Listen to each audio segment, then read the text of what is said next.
Welcome to the O Brother Podcast with hosts Dan and Mike Smith, brothers from the same mother with different opinions on movies, TV, video games, and more, plus celebrity interviews. Get ready, get set. It's time for the O Brother Podcast. When we started this a couple of years ago, we were really just doing movie reviews, and then we started doing interviews, and we've done a handful of interviews. Kevin, we were lucky enough to have you on about a year and a half ago, and coming off Willy's Wonderland. Great, I had an awesome time. Yeah. But here we are with the cast and the director of The Accursed. We're super excited that you would give us your time. We know it's limited, but yeah, it's exciting to see you. We were fortunate enough to get an early look at the film. And I got to tell you, for me, not much creeps me out with horror films. I was not ready to gaze into hell. I'm just going to say that right now. It was very intense. And I know I read that you had, Kevin, I think you described it as sort of an homage to 70s horror films. And I feel like you captured that so fantastically. What are some of the essential ingredients that you would say go into capturing that? Well, to me, it's always about the characters, right? So, we had to get the characters right, the relationships right. And I just, again, thank you so much to these fine actors, actresses, thespians, as I always say. It's like they're amazing, and I knew that at the end of the day, if we get these characters right and these relationships right, we're going to have a movie. So I look back at the 70s and I feel like they really were concentrating more on story and characters. And, there wasn't, again, there's shock value, but the movies that I love, like The Omen and Rosemary's Baby, The Changeling, it always had a mood and a tone. And I felt like we need to set that from frame one on this movie. And I just wanted to keep it going through the whole film. Just something ominous, something unsettling. I think the word unsettling comes to mind when I think of 70s horror movies. And so I thought I really wanted to focus on that, making the air thick and just got that vibe going that there's just something that's just not right and through the whole film. And that's what I really wanted to concentrate on. And the characters and the relationships with one another. It is a very deep movie. It's dark, but it's very human. And it's just, they brought these characters to life, and the humanity. And it was incredible because there were some times where they would be rehearsing with each other, and I just listened to, the headphones, and it's like, if you just walked in and listened to it, you'd think they were just talking. Like they weren't doing running lines. They were just talking and just having a conversation, but it was actually the lines of the movie and it was their characters. And I love that. It made me feel so great that we were just on this track of bringing truth, Yeah, it's a horror movie. Yeah. You got a bunch of veterans here, and I got to say, Mena, that's the snark. I know you've done other horror stuff. That's the snarkiest I've ever seen you. And I wondered if you and Alexis' daughter had a snark off, I love that. I just don't know who was, it was just very creepy. It was I don't really know where I'd go from here after Alma. So yeah, I agree with you. Yeah. They kind of that was hit the bar on a few of those. Honest to God, I mean, Mena, there has to be an Alma spinoff. I mean, it's so, it was almost like you were enjoying playing this character a little too much. Yeah. I know, right? I did have moments where I was like, what do you want to do? Like, what? I'm going to put what on my face? Like, okay. It was like, I mean, very, very extreme. But yeah, I love this genre. I've always loved it. So I don't really know what that says about me quite a lot. But I did. I mean, it was to me, that was awesome. I love when I get to work on projects like this. We had we had time to go into the cinema makeup school here, and we did like head casting, and I got to see like all the prosthetics they were making for the demon, and I love all of that. So it was a lot of fun. Yeah, the further away from yourself you get, the more fun it seems to be. I mean, but yes and no, because I feel like, you know, at the heart with Alma, I completely understood. It's simply about just wanting her mother back and wanting her family back. That's what I love about, you know, the moment. I don't want to give anything away, but how things change for her. This moment where she was just so convinced that, like, you know, her plan was going to work, and it doesn't. You know, I think that's part of what I liked about the character too. You know, there's always like something that I can't quite obtain. You know, it's like I have a good objective, I have a good grasp on it, but there's always like something that goes wrong. Yeah. And you, go ahead, Dan. well, none of you are strangers to you've all dabbled in this genre before, as well as comedy, if I'm not mistaken. So is there any preference there? You know, as far as the genres go, and I'm curious, like, what is the mood on set with a film like this? Is it actually much lighter? You know, are you getting creeped out at any point like we are watching this? What does that look like for when you? Sarah is with Meg Foster, who's wonderful, and of course Kevin takes her best feature, those piercing blue eyes, and darkens them out. But Sarah, you were sitting with her and you would have to wipe her mouth, and it was like I would give the money back and head for the door at that point. I know, I would have been out of there, but Elly was determined. Yeah. So, you know, was that, how was it, you know, doing stuff like that? Was that, you know, because that's real, that wasn't any CGI or anything. No, Meg Foster scared the shit out of me originally. Day one. Fucking scared the shit out of me. I had to take a minute, man. I really did. And then you get to know her, and she's a beautiful person deep down. Like, she's just like kind of method. Yeah. Yeah. Would you guys say that she was kind of method during that? Yeah. Yeah. Yeah, I remember her being really, really sweet, and like having these side conversations, and just being really like soft spoken and nice. You But know, like really excited, you know. And I mean, that was interesting too. I think like when we were on set, what she had to do. She did not break character when we were like on set. Like, that's where she was method. Yeah, once we were off, she was sweet as can be. Yeah. I just remember Meg running around giving everyone like Werther's candy. Oh yeah, that's right. It was so sweet. And like, yeah, I'll never forget the first time meeting her. Like, it felt like she was looking into my soul, and she really does. She like takes a moment to really say hi, and you feel really seen by her, and she has like an awesome energy. But yeah, we're so lucky to have had her for this, because she is freaky when she turns it on. Yeah. Yeah, she's had a little practice at that. The opening with Alexis that opens the movie, you know, it was funny because there's the scene where she kind of drinks the blood, and she just did it. And I'm sitting there and I'm like, wait, that wasn't in the thing. Like, and I turn over to the props. I'm like, is that like, and she goes, no, that's like dishwasher soap. Like, I go, oh, okay. She's like totally digging it, man. And I'm like, okay. And then I was on coverage on Alexis, and I was shooting Alexis' coverage. And I remember Meg was starting to speak in tongues, and she started going, and I go, and so we had two cameras. So I was like, and what I found out, what she told me, is she goes to these places and she doesn't remember at all. At the end, when she's done, she doesn't remember anything in the scene, anything. And wow, it was a magical moment. Wow. Just getting that, you know, and then of course freaking out, going, okay, the dishwasher soap, it's okay, it's good, okay, great. She didn't care. She was down to put that in her mouth. Like, she did not care. She committed fully. Down. She was like, oh, this is soap, whatever. She did. I would like to sign up for some classes taught by Meg Foster. Alexis, was this the first time you worked with your daughter? On a feature film, yeah, not technically. We've done a short together, and it was, I think, just one short.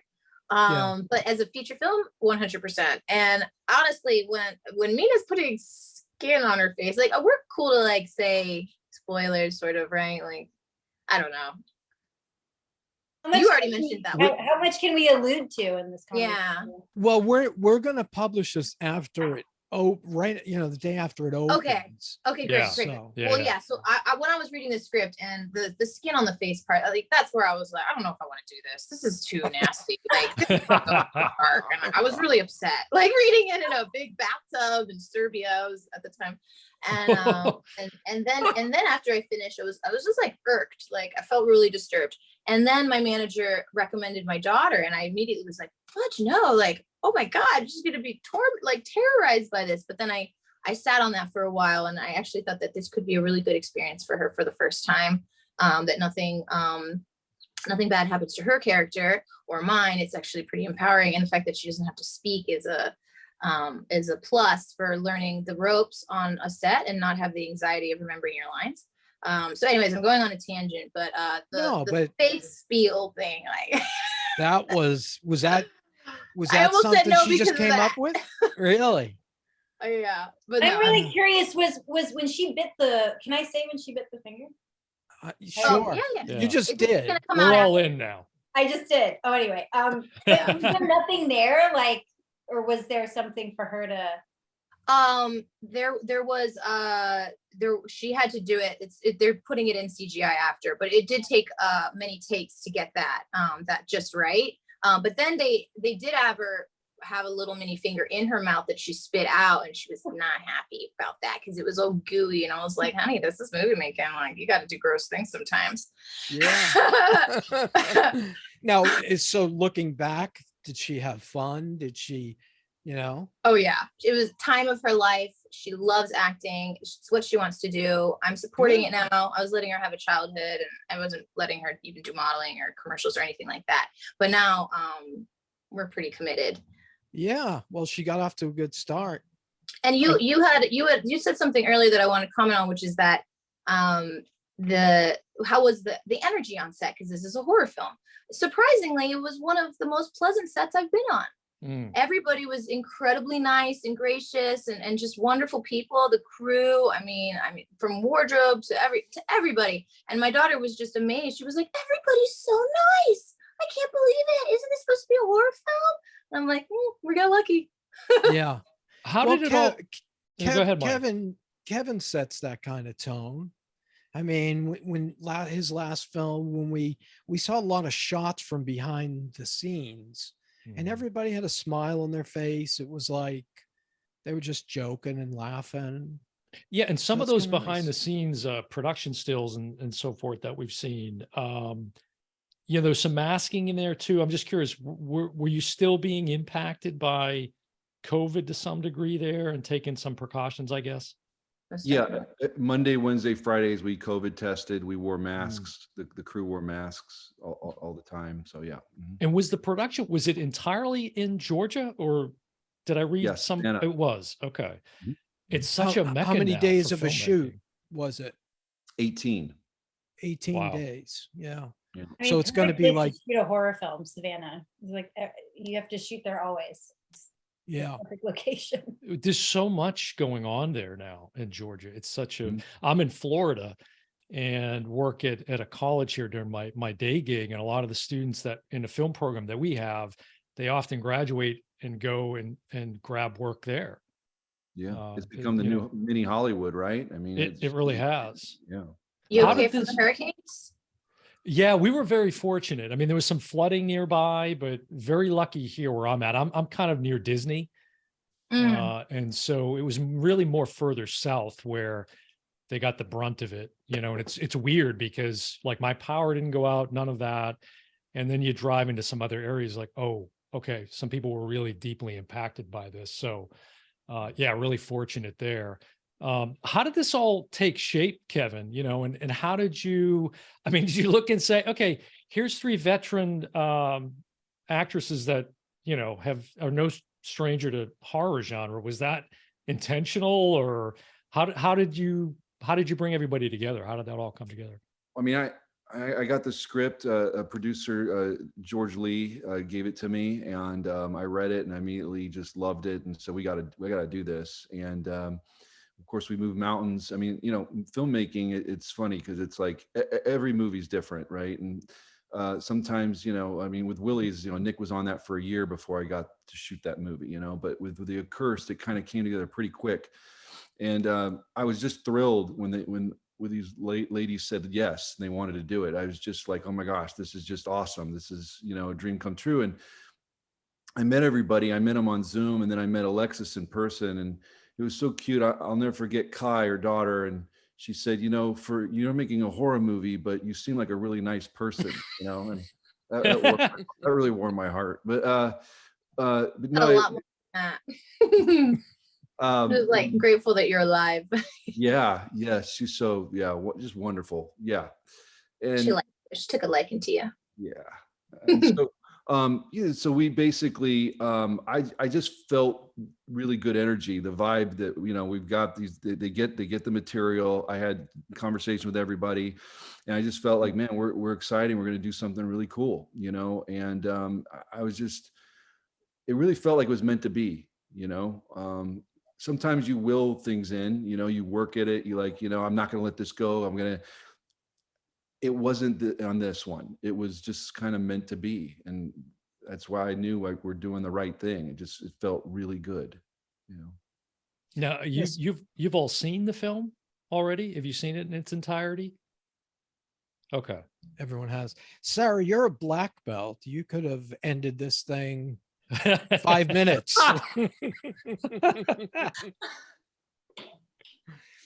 Now, tell us about that. Tell us, like stunts and stuff. Did you guys do all?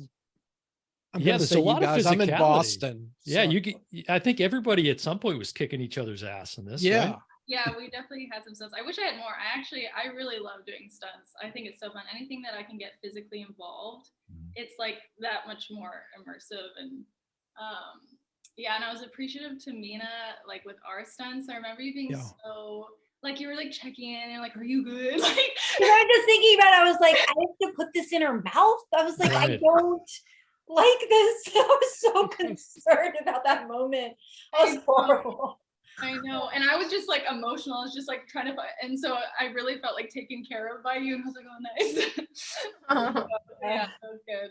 I try. It's like a lot, because you're working on a schedule, it has to be like mapped out. And I don't know. I try to just be, really present, really focused. We have our stunt coordinator. It's like, what do we have to do? Map it out, really make sure that those angles work. We had to like kick her, like all this. Right. Yeah. Well, I love them when the demon came, Troy James. He did such a great job, and he's such a gentleman and stuff. And everyone loved Troy. And so, and you guys were like, "Oh, I love him so much. It was great." He had his little black slippers on and stuff. And it was hilarious because it's like, when you yell action, it was like but then it cut and it's like, okay, you okay? Yeah, the demon making sure everybody was okay and everything. I was like, okay, this is a cool vibe. He would sit for 9 hours. Wow. Yep. 9 hours. Jeez. And he can do all sorts of contortions and stuff, right? Yeah. With his body. I mean, Yeah. It's amazing. Now, when and you like the saw most pleasant man too, Yeah. Of course. right. When you saw it for the first time, was it what you were expected because the music really added to the creepiness of it, and it wasn't cheap, like like when a cat jumps in the window or something like that. It really added to the creepiness and the atmosphere. I wondered how much that changed it for you guys. Did you see it differently? It was super creepy. I was watching them rehearse, and like just what he could do with his body is amazing. But then it turned to like, I was watching the monitor and I just started to get giddy because I thought it was so cool that this was going to be in the film. Like it was like, it's unbelievable. Yeah. Mena, I'm curious a little bit of what you were just saying earlier. Do you knowingly or unknowingly, I mean, again, you've all been in this business quite a while now, but do you find yourself sometimes taking on almost like a mentoring role sometimes with your peers on sets, or? Uh, Well, because I guess, I mean, I think I know what you mean. And I think I try to really focus on what I have to do. And I don't know, I try not to like get too involved or get in the way. I try to really uphold our director and their vision, because sometimes like I experience that where it can be stolen and like ripped from them. So I try to be really sensitive and supportive of that. But only in the sense of, I think what I was trying to allude to earlier, what like Sarah was, is maybe more like mama bear, like protector, which doesn't make any sense because Alma's the complete opposite. Right. I am a new mom, so I did like have those, Right. you know, I care a lot about like the structure and the technical aspects, so that if I can help anyone in that sense. So if we're talking about stunts, we're talking about mapping something out, or you know, there have been times I've worked with people who maybe haven't been so experienced, especially with like stunts. If I see something, I call it out, that kind of thing. I'm more concerned in that way, so that everybody is, you know, enjoying it And feels safe. Yeah. Or maybe there are times if I've sensed, and I'm sure we've all had this, you've sensed that maybe somebody feels like they can't ask a question. I'll ask it for them if they feel like they can't, you know, little things like that. Yeah, we've heard that before. Yeah, it's almost like you have a slightly different awareness perhaps of those types of things. I think only in the sense of like, maybe if there's someone who I've worked with people that maybe it's their first film and they don't know how to ask, but they're scared or they're nervous about something. I guess I'll just try to use that opportunity to maybe ask for them or try to help support that. Little things like that, I think what you're trying to get at. Sure, yeah. And do you all have a lot of time together before you really dive into this? Really? Okay, Alexis, yeah, you're saying no. Yeah. Is there any drawback to that? Is that a preference? Does it make a difference? It moved really fast. Yeah. And actually they did have a meeting in LA, a dinner, but I think it was on my daughter's birthday, and so we couldn't join. But other than that, we met everybody. My daughter and we met when we came there, so there wasn't any time to really get to know anybody. So it was just like, hi, how are you? Oh my God, I love the okay, let's get into it now. Yeah. Right. Time to get to that's work. what's so great about having someone like Kevin. And I really just want to state this because, you know, him and his personality, his presence, allowing you to be able to connect with him, like on the day, on set, this man was there, and you don't always get that. You can get people that are so just stuck in what they have to do, and the schedule's crazy. Right. They're dealing with a lot, but to always be there for the actors as well, for, you know, maybe a question that doesn't make sense to him, you know, it was really important. Yeah, because he's putting out all these different fires outside of you guys. So it is when he takes the time. I mean, I've worked with people who have felt like, oh, you seem to know what you're doing. Just, I trust in that. Right. And then you can feel like, okay, cool, thank you. But like, I'd also love to work with you. I'd also like to know your opinion, you know, what can we do together? And so again, having Kevin really care, it is a rarity. Kevin, in your role, because I was curious about that, how do you approach that? I mean, you've got, you know, all these different personalities, varied experiences and all of that. How do you approach that in terms of tuning into their needs, which are going to be different, and, you know, really being open to that, like Mena's describing? Well, I just approach movie making, to me, as a team sport. It's not this dictatorship, you know, and I've always said this, it's like, you know, what if a grip quits, it's like, what am I going to do? Start gripping? I mean, everyone is important, especially on indie films. You know, I want to get back to the rehearsal thing for a moment too. Back in the day, you would go, I was talking to Joy Lauren Adams, a film I just finished that she was in, and she was telling me on Dazed and Confused how they took 6 months to just spend time with each other and hang out. And then they did the movie, and you can see it on that movie. That's a classic film. And the sad thing is these days, no, they don't really, it's like there's not a lot of rehearsal time, especially on indie films, and you kind of have to just like get in there and go. And so the more the conversations you have and communication, I always believe communication is the key. I told my kids, when they were little, like great wars are started with communication. When it breaks down, wars are started, everything starts. We have to communicate. Mm-hmm. So my job, I feel as a director to the actors is we have to communicate. Tell me if you're not feeling this. And that was what's great is we'd go and say, I'm not feeling this dialogue here or this scene, or I'd always approach them every day and be like, what do you think? You feel good about this? They'd say, yeah, I feel good. Okay, great. Okay, is there anything we can add or something? Okay, cool. If that, no, I don't, there's something, maybe the character did this, it doesn't make sense. Okay, let's talk about it. Let's get that out, because when we're shooting, we don't have time, and man, I wish I could do 5, 10, 15 takes of a scene. And I always wanted to do, and I try to do it where it's like, okay, let's do the script, and now let's kind of veer off it, and let's just kind of give the mic to you, and you just feel it, do something, whatever, bring a little more improv to it, whatever. Problem is on a schedule like this, on 18 days, you don't have it. So you really need to have kind of a game plan. But when you have a game plan, it does allow you to explore a little bit. And my favorite moments is when we'd be in the trailers, like with you, Mena, and we just talk about the character of Omen. We just sit down and you bring up this thing, and your research was immense about like Nurse Ratched. We would talk about, and you had printouts of her and stuff. And then, Alexis, and we would talk about, Mary Lynn, and we had that full on like 2-hour lunch. We got so much just done on that. And Sarah, we Zoomed and we just talked about, Elly and everything. And so everybody was prepared when they got to set, and actually when they flew into Savannah, we were all dialed in.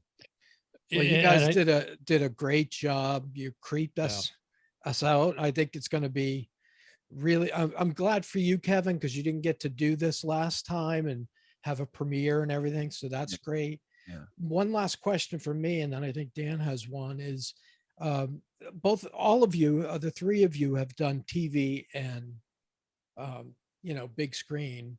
Is there one you prefer? Mena, I'll start with you.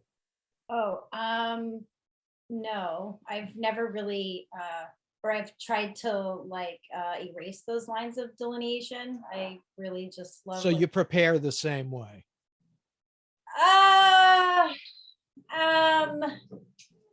I mean, that I feel like is a question of schedule,